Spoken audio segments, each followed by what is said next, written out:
Good morning. Yesterday at noon, I received a phone call from Jeff Wendel. I was truly happy to have a chance to speak to him. Jeff Wendel is, I'm going to call him the CEO, for lack of a better term, of the Limited Liability Corporation, Roaring Spring Park LLC. I expected a call in a way because he had asked Sheena at Danny K's Cafe if she knew my number and would give it to him. Well, my number's out there, but she contacted me and asked me, is that okay? And I said, well, sure. And I gave the number. I said, I'd like to talk to him. Well,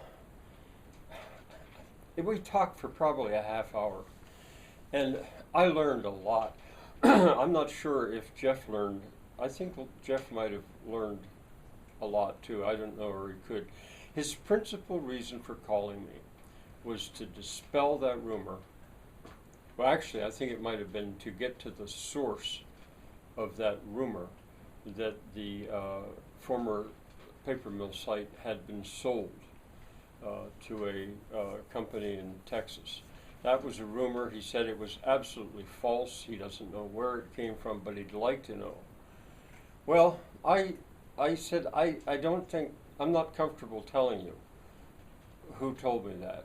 I had already made a video explaining that I'd been approached by someone with that information and some information about a stone crusher being brought in, and also information that this Roaring Spring was on a map of potential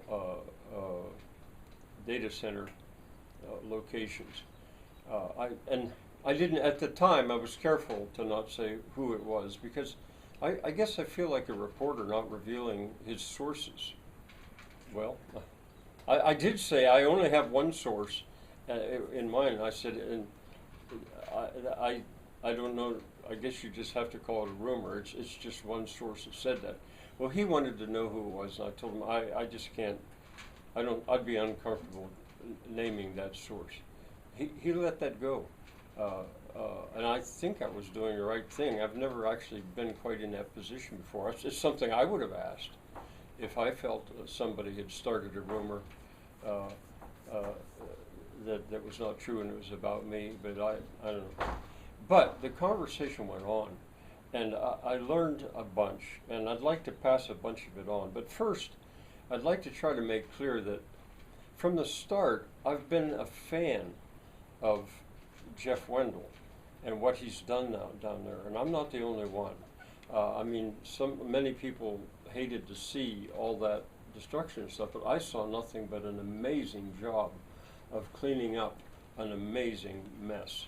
And I had, the first time I ever went down there and spoke to him, he explained this to me. He's been very open with me when I've talked to him. And then he said he was the third buyer. The first buyer wanted the machinery and sold it. Then they sold it to a second buyer who wanted the scrap metal, and that buyer went bankrupt. And then Jeff bought the property as it was, as is, I guess you'd say, from that bankrupt former buyer. That's what I understood of what he'd said, and that still seems to be true. One of the things we got around to was my attempts to find out more information, and I located a company called Big Shoulders Capital in Chicago, and he said he didn't even know who that company was. And I said, well, you know, Roaring Spring LLC, Roaring Spring Park LLC is listed on their site, and you know, and while we were talking, he was Googling, and he did find it, and he said, okay, that's the company that he bought from. I guess I'm very likely to get some of this stuff wrong, and my apologies to anybody, but there's interest and there's information that's valuable for people to know.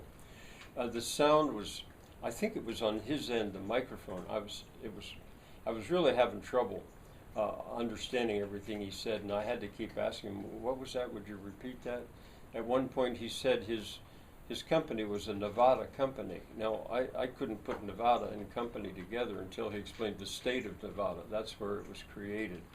But that's just one example. So I might not have all this clear, but I want to get some stuff out that is clear. The part of the site that is within the borough is 30 acres, he said. It's the part right down there that people look at, where the buildings were. That's 30 acres. That was in the borough. The rest of the 350 acres, I think it is in Taylor Township. He had repeated in the phone call what he told me before, that there was no way that he would ever be allowed to put a building of some kind over where the old building was, because the old multiple buildings were right over a stream coming from the Roaring Spring Dam, called the Race. The Race is what I've learned is the name of it, the stream now, the Race. And also Halter Creek, where the two meet. He would never be allowed to put anything there. But he said it's going to be a park. Well, I asked about that. I was interested. But the first time he told me it was going to be a cul-de-sac. But I didn't know exactly what he meant by the cul-de-sac. But he was trying to explain. He has not been, whenever he couldn't tell me something, he'd explain, like, what are his plans for that area, a straightforward question like that. And he said, well, he wasn't really ready to say that yet. And I let that go. I understood. He has his private space. But he had said it was going to be a cul-de-sac. Now he said it was a spring, or a park, going to be a park. And I said, well, isn't that going to depend upon the developer that buys it from you? And he said, no, it's part of the plan, what I committed to when I bought this, that I would clean that up and make it beautiful. I'm not sure who he committed that, who he made that commitment to. I'm just not sure. This is not really my world. I never studied law. I never studied economics. I never studied finance or business. But anyway, so there's that. He also said that when he bought the property, he grandfathered into his purchase was some kind of rights to use 100,000 gallons of water daily from the spring dam. Well, 100,000 gallons may sound like a lot, but as he pointed out, and I already knew, the paper mill used something like 5 million gallons per day. And I think the spring dam itself produces 8 million gallons. I'm going beyond the conversation, but he did use that figure. 5 million gallons a day is what the paper mill had used. But he said when he sells that grandfathering clause will become obsolete. It won't go with the sale. So apparently there's not going to be any set in stone right for the next buyer to use a certain amount of that water. Well, I'm hoping I'm getting this right, and I'll probably cut it short here after a bit and then go on with the second video. More. He said there's a lot of people ask, is it for sale? I've seen it. And I think, yes, it's for sale. That was always his intent, was to clean it up, fix it up, and then sell it to a developer. And he told me that he has had people look at it.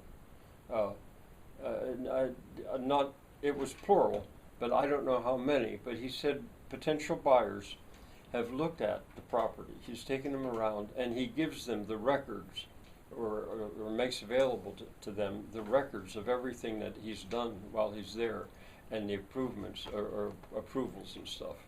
But he said then it's the buyers, the new buyer, that has to do their research to figure out, what, to learn as much about the property as they can. Then put together a package or something, make an offer, and then that he would look at the offer, and they would negotiate it. When they come to an agreement, they'd sign the the deed. His lawyer would look at the sign the deed, and at that point he would let the public know. No, that's kind of what he said, which is consistent. I'm just impatient and have not wanted, in my, and he knows it well, my, the Once and Future Roaring Spring Facebook group that I created is evidence of that. I mean, it's a perfect place for it to fit in. He said that he probably gets about 50 phone calls, I think he said per week, I don't know, of people that call him that aren't serious buyers, that have no money, but just have an idea of what should happen to that property. He might have said per day, I don't know. I have never had his phone number until just now when he called me. What else? 14. I know. He said that, see, in the first time I ever met him when we talked, he said that he buys about 8 properties like the Roaring Spring one per year. That was what he had told me. And I didn't believe it, because I don't believe there are any properties like Roaring Spring. The number 8, well, I'm fine with that. I don't know, because he was explaining what his business is, to take sites like that and sort of heal them and resurrect them. But he said that he's devoted the last 14 months strictly to the Roaring Spring site and that cleanup. But that he is in the process of looking at buying 4 other sites to go on with that kind of work after he's freed up from Roaring Spring. I guess I'll pause here, or I'll stop and give me time to think what else should I explain from our phone call. And if in the meantime you want to ask a question or post a reply to this, I'll get it on. I'll give a little bit of time, because we talked for quite a bit, and I may be forgetting some important things that I could say. So bye for now.